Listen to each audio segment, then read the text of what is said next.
Hello folks, welcome back to the Edupedia world, and I am Abhinay Gupta. So today again we are continuing with the standards on auditing, and the standard under consideration for today's lecture would be SA 299, Responsibility of the Joint Auditors. Right? And you need to understand the difference between the joint auditors and the other auditor. The joint auditors are covered, the responsibility of the joint auditors are covered under SA 299, whereas when you talk about the other auditors using the work of the other auditor, that would be covered under Standards on Auditing 600. Right? So the first major thing that you need to understand is, whom are we talking about? Who is that auditor? Is he a joint auditor or is he another auditor? Is he the other auditor? Right? Because when you are referring to the questions in the examination, right, when you have a question and you want to give reference to any standard to support your answer, you'll have to be sure what kind of auditor are you talking about. Right? In case of other auditor, if you plot SA 299, you get a 0, and in case of joint auditor, if you plot 600, you again get a 0. So how do you score marks? Plotting 299 against joint auditors and 600 against other auditor. So to understand the difference between joint auditor and other auditor, we'll take an example. Right? So consider a company, ABC Limited. Right? It's a huge company with turnover in some 100 crores, some hundreds of crores, right? 200 crore, 500 crore, 1,000 crore, 2,000 crore, whatever, right? It's a big company, right? It also has its branches, its subsidiaries, right? It has its joint venture, the associate enterprises, all of it, right? Working everywhere. And you were appointed as an auditor for ABC Private Limited, or ABC Limited, sorry. Right? You went there. You wanted to sign the engagement letter with the management, and then the management informs that this is the list of other auditors, including the list of joint auditors that you have. And you get the list and you say, oh my god, there are so many auditors involved in this entity. I'm not the only one with the I'm not the only privileged one. So you will have to decide your work, the scope of your work, depending upon the joint auditors and the other auditors as well. Right? So when he gives you the list of, when you look at the list, what you found was that there are some auditors for whom only the name was plotted, and for the other, along with the name, the location of the branch or the name of the joint venture or the name of the associate company, they were written, they were plotted alongside their name. Right? And you thought, why are the other auditors' name left blank? Why don't you refer to any entity with them? Right? And you put forward this question with the management, that Mr. XYZ, Mr. X, Mr. Y and Mr. Z, Mr. X is doing your audit for the branch in Delhi. Mr. Y is doing the audit for the branch in Tamil Nadu. Mr. Z is a joint venture, he's doing the audit for your joint venture. Mr. W is doing the audit for your associate. And what about Mr. A, Mr. B, Mr. C, Mr. D? Whose audit are they into? You have not given me any name, you have not given me any list, no relations explained. And then the entity comes forward to you, the management says, sir, they will be working with you at this client itself, at this location itself, at this entity itself. And you're like, what? I already have a big team for your audit. And he's like, sir, we don't require the big team. We have appointed some more auditors to work along with you at this specific location with this entity, this specific entity. I'm like, okay. So that means, are they my team? They say, yes, they are your team. You will have to allocate your work. Which area will you take? Which area will you want Mr. A to take, Mr. B to take, Mr. C, Mr. D? Right? You have to allocate the areas. And then as a team, you are working with different areas. You will have your responsibility with that specific areas, but at the end of the day, you will have to give me one single report, one single audit report. You'll have to combine all your findings, all your results, whatever opinion you have formed with everything. If you have some qualifications or some emphasis on the matter paragraph, you'll have to club all the emphasis with all the joint auditors and then give me a single report. You say, okay. So that means I will have to get into detailed planning with all of them. Please call them. I want them in the office. Let's fix up a date. We'll plan the audit and then we'll start. Because we need to know what areas to work on. We have to divide the work. We have to divide the responsibilities. Right? So what do? You call a meeting. So the next week, same day, same place, you decided you'll be meeting. So your client gives a call to all the other auditors and they appear on the next week, same day, same time. You get to meet Mr. A, Mr. B, Mr. C, Mr. D. But you do not get to meet Mr. W, X, Y and Z. They are seated at the specific branch. They are not coming to Delhi to meet you. The person is in Tamil Nadu, he is busy auditing the Tamil Nadu branch. Right? Because those people who are at the specific branch or the specific joint venture, they are the other auditors for you. They are not your team. They are not joint with you. They are not clubbed with you. You are not going to issue a report jointly with them. Right? Although you will consider the report that they send, they will audit the branch, they will send the report of the branch to you. You will incorporate that report when you give your final report. Right? But that is a separate report of the branch. You just need to incorporate it. Okay, that you will give a reference that we have also referred to the report given by the branch auditor, and this is the case over there. You jot down some facts. But when you give a report for this specific entity, then you will have to consider the responsibility, you will have to consider the divisions of all these joint auditors, and then you have to club and form one single report. So you call a meeting, right?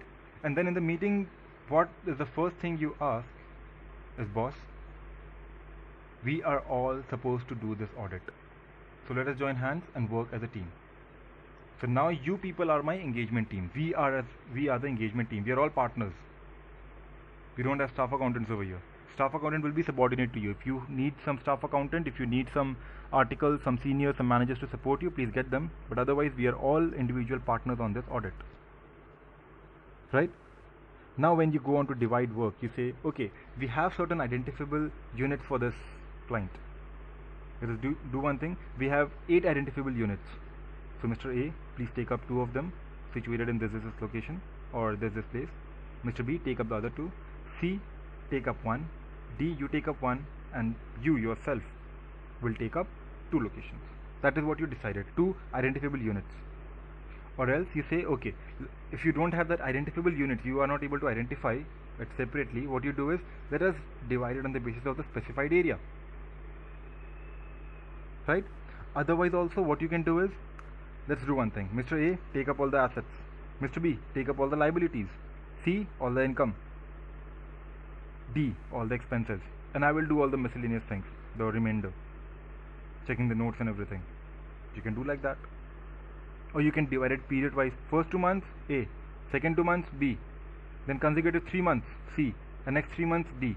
How many months are over? 10, and you get the other 2 months. That is again a criteria for your distribution. So it is on you people to combine, to club, to hold a meeting and decide what would be the basis of division of the work that you would undertake. Right? And there still may be some area that is undivided. So you say that, okay, let's do one thing. The month of March, that will be the joint responsibility of all of us. We'll all work on March because March is a critical month. Right? So for that undivided area, you will all have the common responsibility over there. Right? And then you need to coordinate your work, you need to share data and everything. And at the end of the day, when your work is done, you will have to give the report. Right? So that is what you decided, and you started the audit. And at the end, while you are giving the report also, you are not bound by the decision of the majority. They all say, no, we need to qualify this point, and you don't want to qualify that point. You don't give a separate disclosure for that. If they do not want to disclose a point, but you want to, then you give a separate report for that. Right? You're not bound by majority. So got the point? And so far we did not interact with the other auditors. You just get the report from the other auditor, you incorporate that report into you, and you say that, yeah, these works are performed by the other auditor at the branch.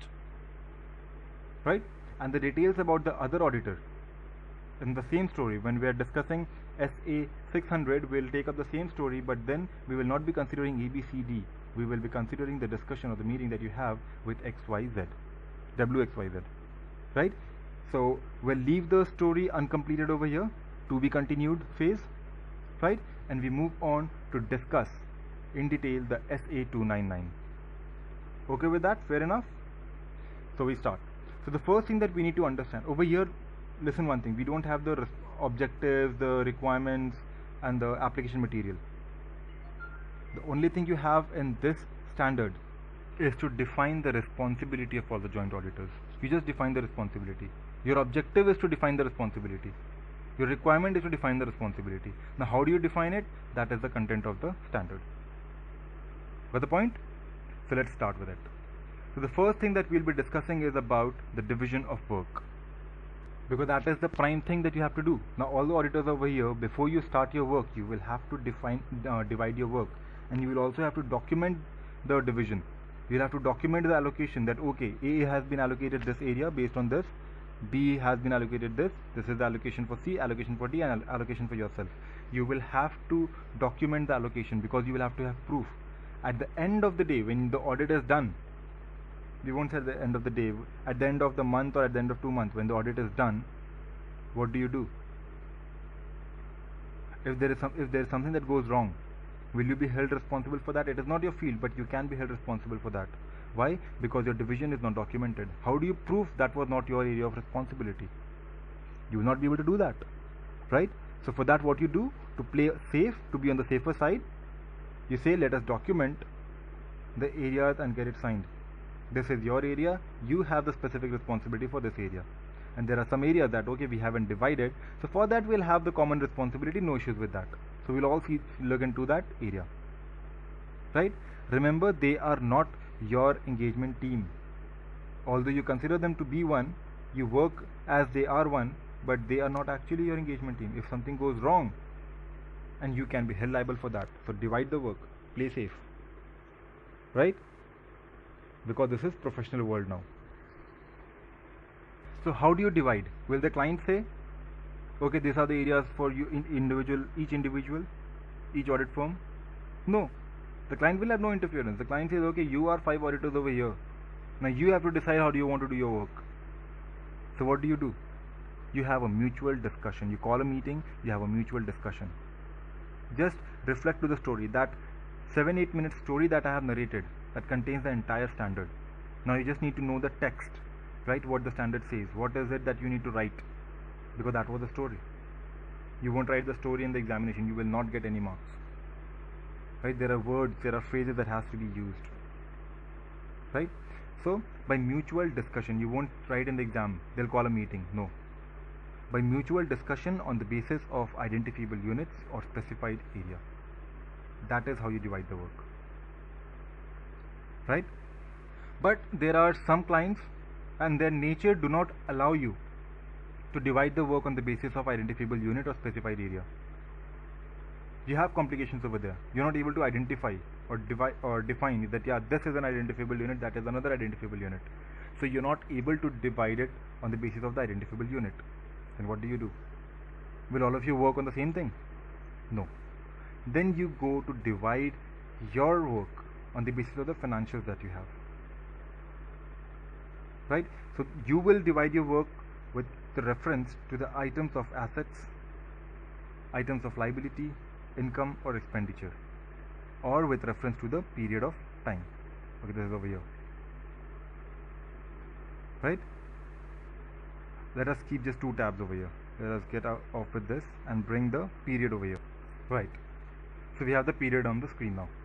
So either you divide it on the basis of the identifiable units or the specified area, and if you are not able to do that, if that is not practically feasible, then you can also divide your work on the basis of the assets, liability, income, expenditure, or the period, right?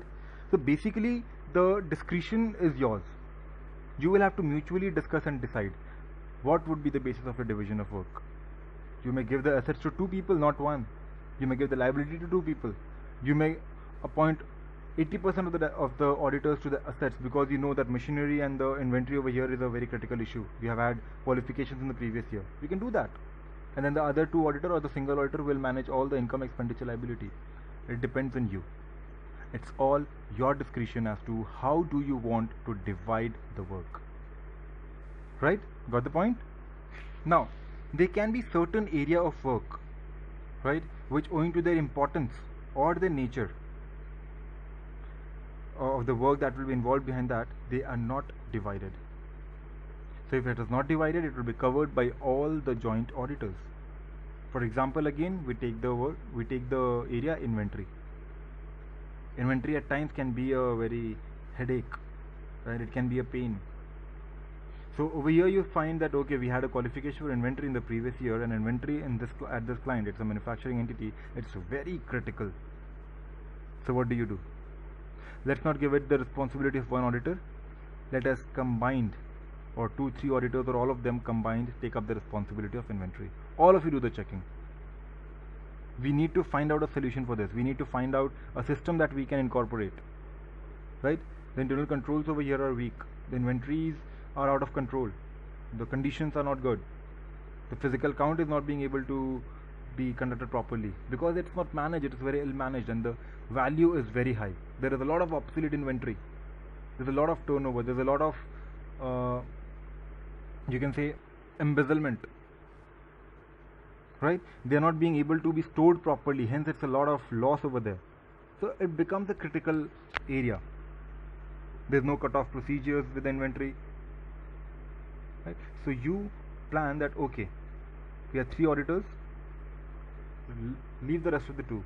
3 auditors, you say okay, let us do one thing, we will take up the inventory, and then you decide okay, no, we have some other issues also, so let us do one thing. For inventory we will have common responsibility, so all of you please work on inventory. All of you need to do some of the other checking. We'll have to solve this issue this year. We don't want a qualification. We'll rectify everything. Everything will be streamlined, right? So there you do not divide the work and you go along with it. All of you have the joint responsibility for the inventory now. That is an example, right? So when you have decided as to how you divide the work, what will be your joint responsibility and stuff, you jot it down. You document it very properly on a formal document. You share it with all of them, get it stamped and signed by all of them, and also forward it to the entity if possible. Because even the entity should know who is the auditor concerned with which area, because that will make it easier for them to coordinate the work. You need the help of the entity, right? For inquiry, for inspection, for observation, for everything. So for that, the management will have to allocate personals with you. So this will make it convenient for the management to identify which auditor is working with which area. So while they are instructing their personals, they'll say that, yeah, please go to Mr. A. Your area has been taken care by Mr. A. Right? So, so your employee with that particular area will now discuss the matter only with Mr. A. Otherwise, what would happen? Mr. B is passing by, he would stop Mr. B. So I got this thing, you auditors had asked for it, please take this document, and Mr. B will hold the pen drive in hand and just think, what did this guy give? What am I supposed to do with this? But even in that situation, if you have it documented, you would refer to the document. Oh, sales is being handled by C. Mr. C, here's the data. Catch. Right? So that is how you go ahead with the work. So it should be documented and communicated, and all of them would have the joint responsibility for the undivided and the important areas. Right? So the entire slide is clear with you. You know how to divide the work, what are the formalities, what do you need to do, how do you need to document, whom do you need to communicate, and everything. Right? So if that is clear, we'll move on to the next topic, which is coordination of work. Now when we talk about coordination, what coordination are we referring to? We have already divided the work. So your work, your area is your responsibility. Go on, do the audit, submit the report, that is it. So when all of you have submitted the report, what we do is we combine the report and we issue a report to the entity. So where does the word coordination come in? If you want to coordinate something, coordinate with your subordinates, with your manager, with your article, in your specified area. Our job is done. We have divided the work, now it's your area. That is one way of thinking. Other is, okay, we have some important common areas as well. So for that, yeah, we require communication. Okay, agreed. You require communication, you require coordination over there. So what do you do with that important area? You coordinate the work. So yeah, we have received the dump. All of you please take it. Share the dump. Do all the procedures. What procedures have you applied? What samples have you tested? We have common samples, avoid. Give me the next sample. That is how you select the samples. Okay, you are working on the physical count. I will see with the authorization and the internal control part. Okay, you're working with internal control. Let me see with the valuation, their conditions, NRV or costing, whatever it is. Right? So that is how you divide. That is how you coordinate. What is happening over there? Oh, while your physical count, you found some inventory to be deficient in their quality, degrading, or being obsolete. Okay, so we need to value it. So the next auditor who has the responsibility of valuation will say, okay, I'll have to take the effect in my valuation. That is coordination. Agreed. Now there is one more incident where you would require coordination. Right? Now suppose you are undertaking the area of sales. Mr. B is undertaking the area of sales. He is managing the sales, he is checking the vouchers, the entire procedure, he is doing the walkthrough of the sale and everything. Right? And while he was conducting the audit for sales, he came across a buyer. Right?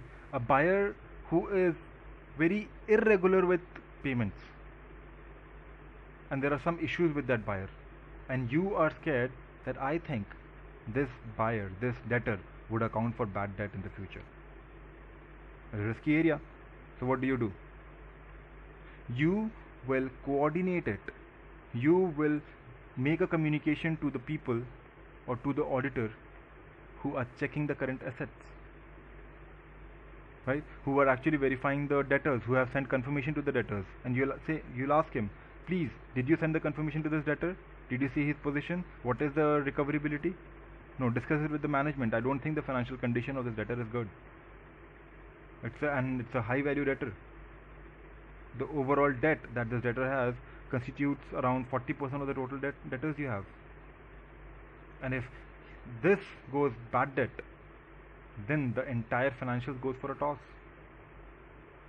Right? So this is the kind of coordination we're talking about. That if you come across any matter which are relevant to the area of responsibility of other joint auditors, right, and which may also deserve the attention of other joint auditors, or require disclosure or require discussion with other joint auditors, right, or the application of judgment by other joint auditors, then you will have to communicate those matter to the other joint auditors.